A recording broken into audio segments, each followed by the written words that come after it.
Milí diváci, vítajte opäť pri sledovaní nášho spravodajstva, v ktorom vám i dnes priblížime dianie v našom meste. Občania nášho mesta sa vraj neraz stávajú rukojemníkmi stavebného úradu. Príprava projektovej dokumentácie k výstavbe nového športového stánku naplno odštartovala. Občan, ktorý vysadil na mestskom pozemku stromy, bol mestskému úradu ešte donedávna neznámy. Občania Martina sa stali rukojemníkmi stavebného úradu. Pod takýmto titulom sa konalo v utorok stretnutie dotknutých strán v bytovom komplexe Nový Martin. V Novom Martine majú niekoľkí občania bojovať s tým, že od stavebného úradu majú prerušené stavebné povolenie k výstavbe svojich domov na daných pozemkoch, i keď niekoľko domov tu už stojí. S manželkou sme šťastní majiteľa tohto stavebného pozemku, ktorý vidíte tu za mnou. Kupovali sme ho s tým, že teda postavíme si tu na rodinný dom a presťahujeme sa z panelákového bývania. Dneska máme vybavený hypotekárny úver, máme zaplatenú firmu, ktorá to má postaviť, ktorá dostala od nás zálohu. Máme projekt, máme vyjadrovanie zo všetkých orgánov, ktoré sa k tomu vyjadrovať mali. Pozitívne, okrem teda vyjadrenia odboru dopravy. Tento problém by však podľa neho nemal ostať nepovšimnutý a pán Kohút spolu so zástupcom Nového Martina a poslanca mestského zastupiteľstva sa rozhodli priniesť tento problém na verejnosť. V jednom bode by som povedal iba to, že jednoducho ako vidíme, je to dvojitý meter. Tri domy tu už stoja a sú napojené na tú istú cestu, na ktorú sa chce napojiť aj vlastne pán Kohút a pani Kohútová vyslovene kvôli ktorým tu som, a majú na to vlastne odborné posudky a tie to vidia úplne inak. Dnes máme jediné negatívne stanovisko z odboru dopravy s tým, že nie je tu dobre vybudovaná cestná štruktúra, alebo teda, že je nepriepustnosť ciest, ktorá bráni mne prístup k môjmu pozemku. Čo je mi trošku smiešne, lebo nemôže rozhodnúť niekto v rovnakých podmienkách, raz pozitívne, raz negatívne, ale to už necháme na posúdenie niekomu inému. Nemám žiadne poznatky o pochybení mesta Martina stavebného úradu. Stavebný úrad je prenesený výkon štátnej správy. Čiže stavebný úrad koná, vydáva rozhodnutia, ktoré ja podpisujem, ale nekomentujem, lebo ja nemám okrúhlu pečiatku, nie som osoba odborne spôsobila v tejto oblasti. A každý stavebník a každý účastník konania má právo podávať námietky, ktoré potom rieši nadriadený orgán, krajský stavebný úrad. Všetky stavebné konania, ktoré sú v lokalite Nový Martin, má stavebný úrad prerušený, to znamená, stavebný úrad ešte nerozhodol v týchto veciach, pretože v jednotlivom konaní máme nesúhlasné záväzné stanovisko jedného dotknutého orgánu, ktorý vlastne chráni verejný záujem, a stavebný úrad nemôže vydať hociaké povolenie, ak v spise sa nachádza toto negatívne záväzné stanovisko. S manželkou sme podali teda na prokuratúru žiadosť o dozorovanie celého prípadu, lebo jednoducho sa nám zdá, že je tu porušovaný zákon. Ja vylučujem akékoľvek porušenia zákona, práve naopak spoločnosť Nový Martin využíva aj nekalé praktiky na to, aby naplnila svoje developerské ciele. V zásade celý tento problém alebo tento stav nás vznikol alebo začal nástupom pána Jaraba na stavebný úrad. Dovtedy boli bez problémov vydávané stavebné povolenia. Odvtedy, ako sa bývalý projektant konkurenčného projektu stal vedúcim stavebného úradu, v zásade došlo k účelovým dezinformáciám a k tomu, že prestali byť vydávané stavebné povolenia. Momentálne je taký stav, že spoločnosť Nový Martin zavádza týchto jednotlivých stavebníkov v tom zmysle, že samozrejme oni si od nich kúpia ten pozemok a oni ako normálni ľudia vidia, mám tam cestu, mám tam siete, ale nevedia, že na tú infraštruktúru sú vydané nejaké stavebné povolenia pre istý počet obyvateľov, ktorý už teraz niekoľkonásobne je prekročený. V území, ktoré je v územnom pláne označené ako individuálna bytová výstavba, dostali územné rozhodnutie, v ktorom sa hovorilo, že tam bude 580 obyvateľov, začali realizovať výstavbu,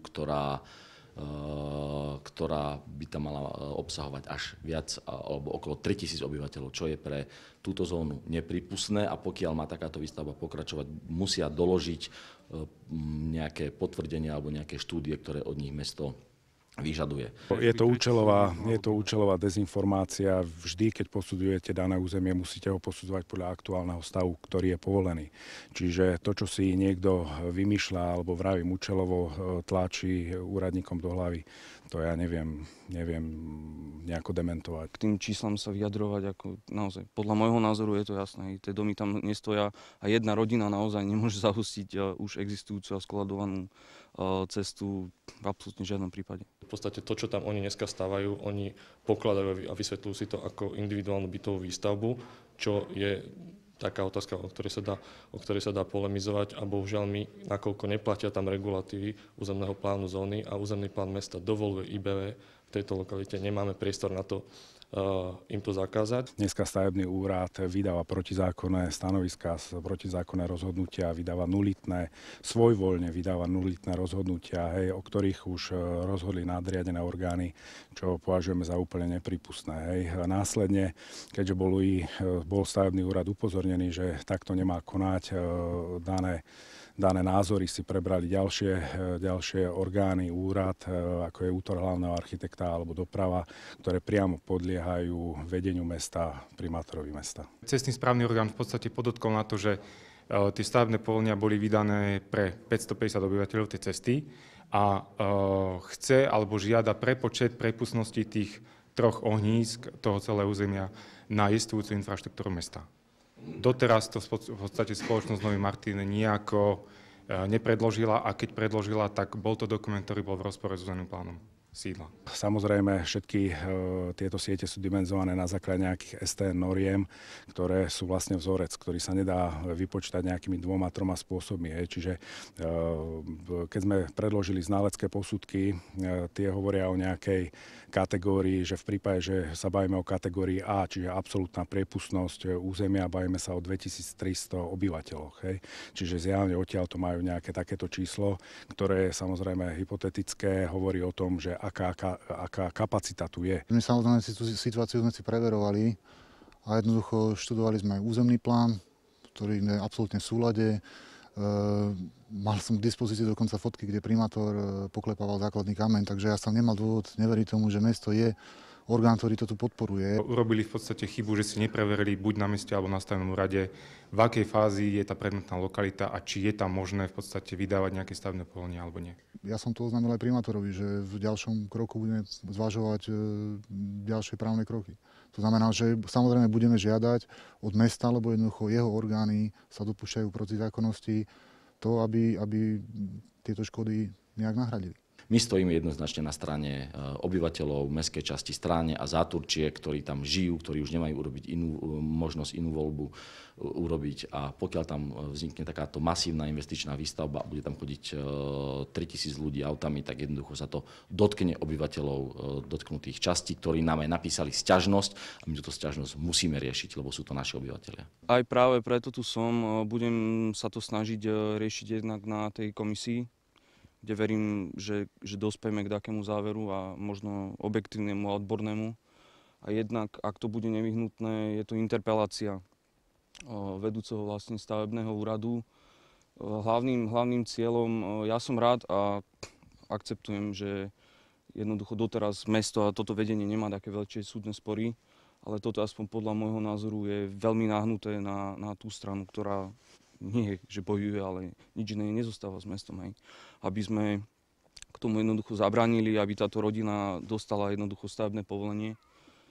A do budúcnosti len verím tomu, že prejde tá novela stavebného zákona, lebo na toto by stačilo jedno obyčajné ohlásenie a bolo by po celom probléme.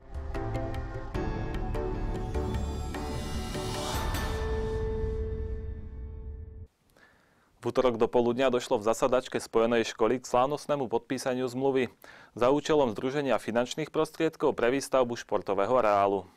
Ešte v novembri v roku 2010 bolo primátorom nášho mesta Andrejom Hrnčiarom a predsedom Žilinského samosprávneho kraja Jurajom Blanárom podpísané memorandum o vzájomnej spolupráci pri výstavbe športového centra. Kým v ďalšom období sa nezainteresovaným mohlo zdať, že ambície o vybudovaní športového stánku zapadli prachom, v skutočnosti sa kompetentní projektu intenzívne venovali. Dnes je to podpis zmluvy o združení, ktorá bola už aj podporená súhlasným stanoviskom v zastupiteľstvách Žilinského samosprávneho kraja a mesta Martin. Čiže dnes naplno začíname prípravu projektovej dokumentácie. Som veľmi rád, že sme sa dostali do takéhoto štádia, Žilinský samosprávny kraj vkladá svoj majetok do tohoto celého projektu. Mesto Martin vstupuje ako partner. Ja som rád, že Žilinský samosprávny kraj nám pomohol, lebo najväčší problém bol priestor, pozemky. My sme nemali finančné možnosti na to, aby sme kúpili nejaké pozemky. Čiže bez pomoci Žilinského samosprávneho kraja by tento projekt nemohol vzniknúť, myšlienka tohto projektu. Takže v prvej fáze sme si porozumeli s predsedom Žilinského samosprávneho kraja, s pánom Blanárom, na spoločnej myšlienke. Začal sa hľadať spôsob, ako túto myšlienku realizovať. Žilinský samosprávny kraj ponúkol priestor, ktorý ponúkol, by sme to akceptovali, podpísalo sa memorandum, sú vytvorené 2 pracovné skupiny a reálne tento projekt začína existovať. Projektová dokumentácia by mala byť podkladom pre vstup do rokovaní so všetkými partnermi, ktorí by sa mali podieľať na spolufinancovaní projektu, teda počnúť Slovenským olympijským výborom cez Slovenský zväz ľahkej atletiky, Slovenský futbalový zväz až po medzinárodné inštitúcie, ako je Olympijský výbor či Medzinárodná atletická federácia. Chceme združiť finančné prostriedky s vládou Slovenskej republiky, samosprávami, tak, aby tento projekt slúžil verejnosti po všetkých stránkach športových. Predsa, pán predseda, stále sa nachádzame vo finančnej kríze, čiže veríte tomu, že sa podarí získať tie finančné prostriedky? Aj v rámci finančnej krízy je potrebné budovať, je potrebné stavať. Sú finančné prostriedky na mnohé iné a možno menej potrebné veci, ako je podpora športu.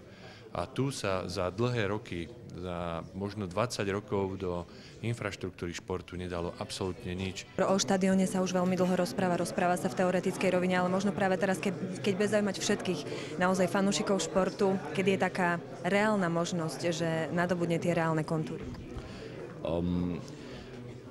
Aj predseda Žilinského samosprávneho kraja, aj primátor mesta Martin má obmedzenú funkčnosť svojich postov, čiže je v našom záujme, aby sa už toto volebné obdobie realizovala nejaká etapa z tohto projektu, ináč by to nemalo zmysel. Čiže my budeme robiť všetko preto, aby sa rýchlo urobili projekty a aby sme schválili finančné prostriedky na to, aby sme začali realizovať prvú fázu tohto projektu aj stavebne. Okrem predsedu Žilinskej župy a martinského primátora slávnostného podpísania zmluvy sa zúčastnilo i mnoho zainteresovaných hostí, od krajských a mestských poslancov cez riaditeľa školy, riaditeľa správy športových zariadení a ďalších pre vytváranie športových podmienok zapálených ľudí. Medzi nimi nechýbal ani Rudolf Honer, teda predseda Martinského atletického klubu. Na prvom vystúpení na mestského zastupiteľstva som povedal, že kde je vôľa, tam je cesta. Tá vôľa sa našla, cesta je veľmi dobré vykročiť rázne na túto cestu a ja verím, že spoločnými silami sa nám to podarí. A že mesto Martin zasa takouto udalosťou vojde do dejín. Ešte prosím vás pekne príjmite takéto ospravedlnenia z mojej strany, že som v športovom oblečení. Bohužiaľ ten život je taký, aký je. A šport aj mňa naučil bojovať a bojujem a verím, že o rok už prídem na vlastných nohách a keď štadión bude postavený, že si aj obehnem okolo. Ďakujem.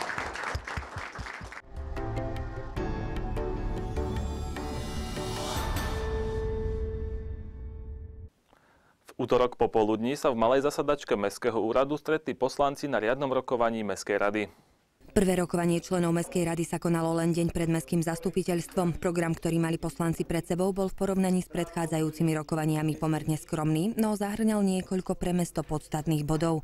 Jednak si poslanci vypočuli informácie o minuloročnej činnosti Združenia cestovného ruchu Klaster Turiec. Tradične na poslaneckom rokovaní nechýbal návrh realizácie prevodu nehnuteľného majetku mesta na právnické a fyzické osoby či informatívna správa o výsledkoch kontrol. Prednostka Mestského úradu ďalej predložila informatívnu správu o zmenách organizačného poriadku mesta a informácie súviseli i s plnením uznesenia o elektronickom prieskume verejnej mienky.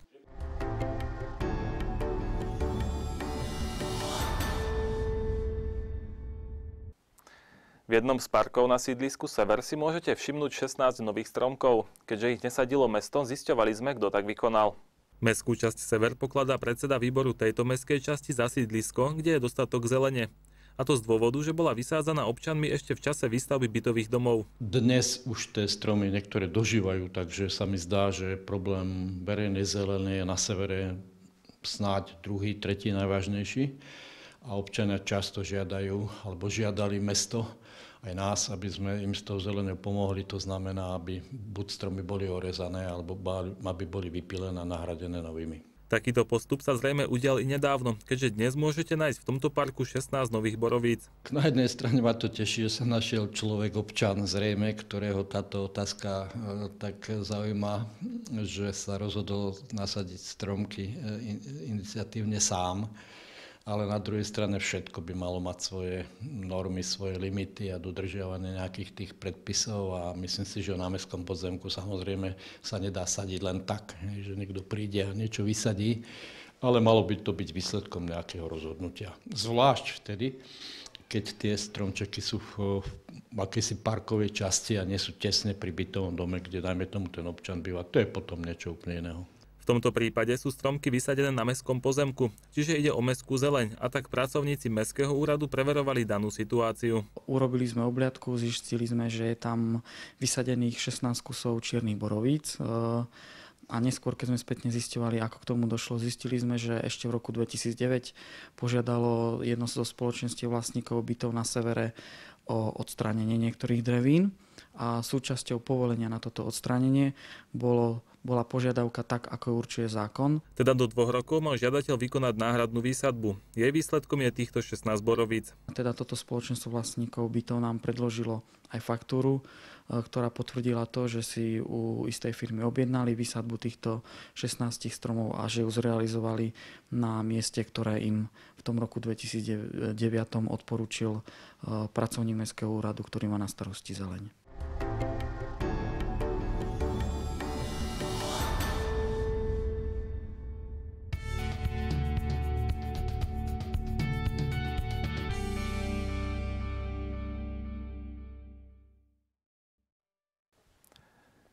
Ročník okresnej nohejbalovej súťaže pokračoval v nedeľu svojím 3. kolom.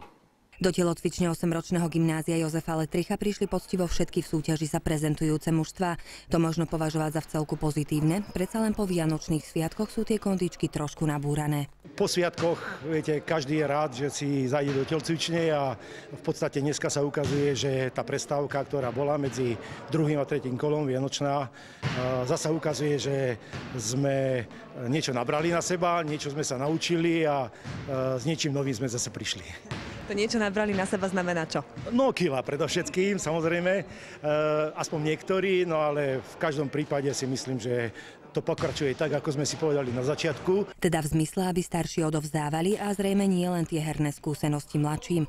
No a navyše, aby medzi nohejbalistami naďalej prevládala tak ako doposiaľ priateľská atmosféra, teda najmä po skončení zápasov. Predsa len tá ozajstná rivalita je korením športu a byť musí. Dokonca, ako sme sa presvedčili, niekedy to zaiskrí naozaj poriadne aj medzi svojimi. Áno, samozrejme, mužstvo, ktoré teraz hralo Sport Service a Europarts, sú kolegovia z jedného mužstva, ale vždycky to poteší, keď nad kolegom vyhráte a to je tá najväčšia radosť, ktorá na tom ihrisku môže byť a samozrejme vždycky sa dá prehrať zápas vyhratý, tak ako my sme vyhrávali o 7-8 lôb a dá sa to prehrať. Stačí jedno zaváhanie, premení sa psychika a proste hráči prehrajú. Skúste povedať, ako si potom teda tú psychiku naberáte späť, aby teda v tom ďalšom zápase bola tá výhra? Samozrejme, otočíme sa, pozrieme sa do steny a začneme znova. Do steny sa zrejme veľmi pozerať nemusia hráči Turian, ktorí naďalej potvrdzujú svoju formu a s 15 bodmi kráľujú na čele tabuľky. O 2 body menej majú nohejbalisti Europarcu, na ktorých sa doťahujú martinské Vigy, ktoré zaostávajú len o horšie skóre. Tabuľku síce na teraz uzatvárajú hráči Necpal, no všetko môže byť inak už v ďalšom kole. To nohejbalisti odohrajú v rovnakých priestoroch v nedeľu 12. februára.